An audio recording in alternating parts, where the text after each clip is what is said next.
Hello snowboarders of the internet, I am TC and today we'll be talking about the Nidecker Supermatic. I rode this binding at A Basin with my K2 Team Manifest and Ride Fuse boots, and the conditions were very sunny in the morning, turned out to be flat and low light at the end of the day with nice creamy snow that didn't change. It kept its consistency throughout the day. The binding adjustability is fairly simple. You have 3 flip tabs to adjust the straps, and then you have the 1 flip tab in the back for the forward lean adjust. And then underneath on the footbed, you have 3 adjustments to move that foot ramp just to get your toe off the snow a little bit more. So when we're talking about the straps on the Supermatic, the main thing to note is you do have the 3 tab adjustments. This middle adjustment is very important. You don't want to get that too tight where it's going to make it really hard to get in and out of the binding. You're going to want to keep that one a little bit looser.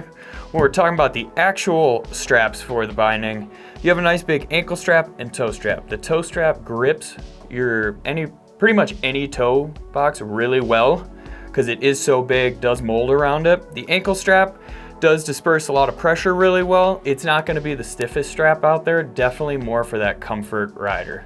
The ratchets on the Supermatic are a little bit different than your standard ratchet system. So you do have a locking system on it, so you can ratchet, lock it back into place. That way it's not moving when you're trying to get in and out using that rear entry system.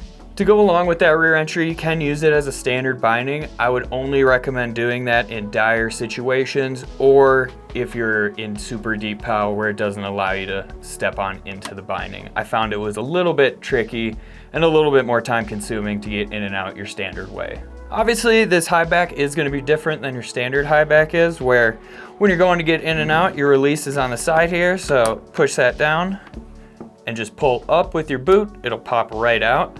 You also have this roller on the inside to allow your boot to go in and out a little bit easier. Where this binding is a little bit different as well is you do have that second point to fold it down on, so you can stuff it down under where you're not going to be crushing your high back on those low chair lifts. You do have a flip tab for easy adjustability if you need to get a little bit more aggressive out there in that more technical terrain as well. Torsionally, this binding isn't the stiffest out there by any means. It is definitely more of that comfort binding, but it still has a nice heel to toe response on it. When it comes to the overall flex of this binding, the straps and high back do allow a little bit of a lateral play to it, but however, underneath your foot, that chassis does create a dead zone underneath your foot as well, where it feels somewhat hollow and doesn't allow that board to flex nice and freely like you get with a micro disc. This binding does ride fairly damp, however it does have that dead spot underneath your foot, so when you get to those flat landings, it doesn't provide much support as much as it does when you're just kind of cruising and comfort riding, I would say. So the rider in mind for this binding would be, well, you guys know who you are. It pretty much has its select fan base, I would say. Personally, this binding is a pretty decent design. I felt there were some weird things that I'm sure they'll end up fixing where you have to actually push down to pull your foot out. Feels kind of counterintuitive. But overall, it's a solid ride. Not for me, but if I was just going out there cruising with the family, something like that, it might be an all right binding for that situation.